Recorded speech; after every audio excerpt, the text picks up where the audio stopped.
Eh, Bonjour à tout le monde. C'est juste une parenthèse qu'on voulait ouvrir aujourd'hui par rapport à ce qu'on dit. Le premier pape était Pierre. Ce que la parole de Dieu dit, c'était au temps où Jésus finit de multiplier les pains et les poissons. Les gens ont mangé plus de 5000, ça comptait les enfants. Et puis il était parti s'éloigner. Après un temps, il est retourné, il demandait aux disciples. Les gens disent qui je suis. Et Pierre a pris la parole. Les autres disent Élie. Les autres disent un des prophètes qui est ressuscité. Les autres disent, tout le monde avait sa réponse. Et Jésus savait que comme il vivait avec Pierre et tous les disciples, peut-être il peut les connaître. Il demandait maintenant, et vous? Vous dites qui je suis? Et puis il n'y avait pas la parole.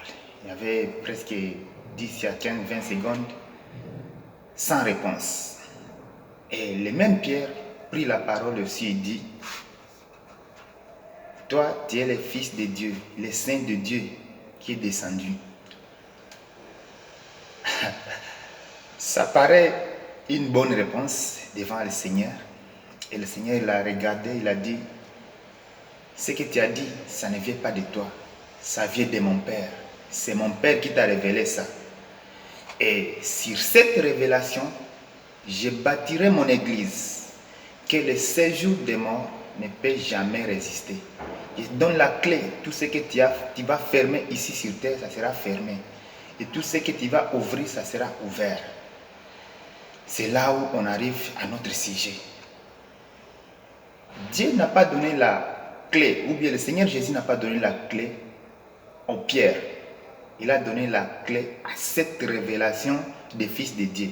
C'est pourquoi dans Jean 16, on dit, Dieu a tant aimé le monde, il a donné son Fils unique, afin que quiconque croit à lui ne périsse point, mais qu'il ait la vie éternelle. Si tu crois seulement au Seigneur, ça veut dire que tu es révélé.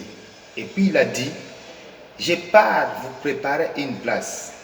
Il y a des promesses que ça n'appartient pas à tout le monde. Il y a les promesses qui appartiennent seulement aux ceux qui croient au Seigneur Jésus.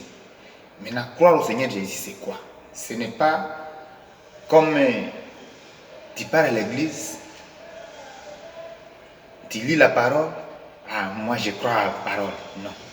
Aujourd'hui, si Jésus dit qu'il va venir pour récupérer son église, ce n'est pas les 4000 qu'on vit ou bien on parle pour prier. Non, c'est notre corps. Dans notre partie de la parole de Dieu, on dit, ne savez-vous pas que c'est votre corps, c'est le temple du Saint-Esprit? Donc nous, on doit être remplis de son esprit. Moi, j'avais honte. C'est pourquoi je viens aborder ce sujet dans un groupe où j'ai passé mes temps pour jouer avec les gens. Et puis, malheureusement, il n'arrive pas à copier quelque chose de bon pour moi. S'il n'arrive pas à copier quelque chose de bon pour moi, je vais me demander, qu'est-ce qui est chrétien que je suis? Donc, au commencement, je ne suis pas chrétien. Parce que chrétien, les gens peuvent le voir et apprendre quelque chose à lui. Si tu n'as pas appris quelque chose à ce qui s'appelle chrétien, sache bien qu'au départ, tu n'es pas. C'est ça notre combat. Heureusement, le Seigneur Jésus savait comment on va vivre. Il nous a donné maintenant le secret. Quel est ce secret? Cherchez premièrement le royaume des cieux et toute sa justice. Et tout ce que vous voulez, vous allez le trouver par-dessus. Quel est le royaume?